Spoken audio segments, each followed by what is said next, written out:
So they'll be calling you a radical. So Lillard puts up, you know, there's his arena. He played here. We haven't had a winner like this since Lillard played here.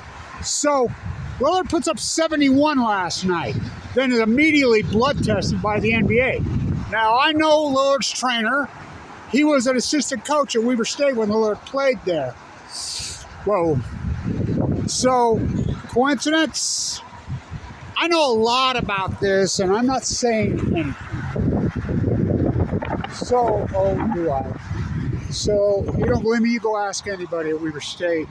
Nobody knows more about Weber State basketball than Kevin Blanche. Nobody. So, he ties Donovan Mitchell. Oh, boy, it's howling. Oh. So, I know Donovan Mitchell. I know both personally. I know Donovan Mitchell because I randomly run into him at the airport in New York City, flying to Salt Lake when I was coming home from Italy. We started up a conversation. And I says, you beware coming to Utah. There's racism that goes on inside that arena. And if you don't believe me, you go ask Kevin Durant. Remember that game this year, 2017? Those fans right in the front row chirping to Kevin Durant. He went off for scored the last 14 in a row. He says, yeah, I do. I'm like, I'm telling you, I had season tickets here for years. I'm born and raised here. You know, just have some thick skin. You'll be fine, you know. And did I think he'd be the superstar that he's turned out to be? I didn't know, but I knew his high school career. And so he put up 71, and he looks right at me talking about fans shirt. Don't feed the lion. So I want to put this up. I think it's going to be a major breaking story. Why would the NBA blood test Damian Lillard 2 days after a urine test, after he puts up 71? You know what it takes to... Whoa. And I want to say this.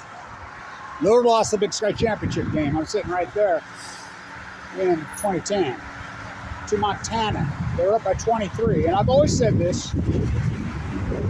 Was it his fault they lost? No. Randy Ray's fault. Leading the country in free throw shooting, Damian Lillard, and I'm like, he could have put up 50 anytime he wanted, just like Hardy. His coach wouldn't let him. But I've always said, if he'd have won that game, he'd have gotten in the NCAA tournament, they'd won a bracket buster, they'd probably got a 14th seed. And he would have been the number one pick in the NBA. There's no doubt in my mind. So, did that loss, both those losses not go into the tournament, does that play on Lillard? Well, it does on me. I'm sure it does. So, big breaking story. I mean, I guess we'll find out. What the hell? What the hell? Big story in this town. Well, so, the NBA, as I call it, a sports merchandising company, I advise all the players up there. They all know me. I'm like, if they offer you that supplemental draft, like they did Ball and Boy, like they did Sealand, don't take it. Go to Europe. It's exactly what Jerry Harding did. He could have played in the NBA. I mean, but sit you on the bench. It's a cookie cutter. Look, the NBA is not a basketball league anymore.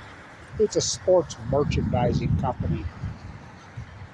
That's what it is, you know. And so we put up 71. Whoa, that's a lot of points, man. Elgin Baylor on Balco. Whoa. You know, I mean, Elgin player played in how many NBA finals? Did he ever win one? No, he had to play against Bill Russell. So, nobody. It's like the Jazz. They won. No, he had to play against Michael Jordan.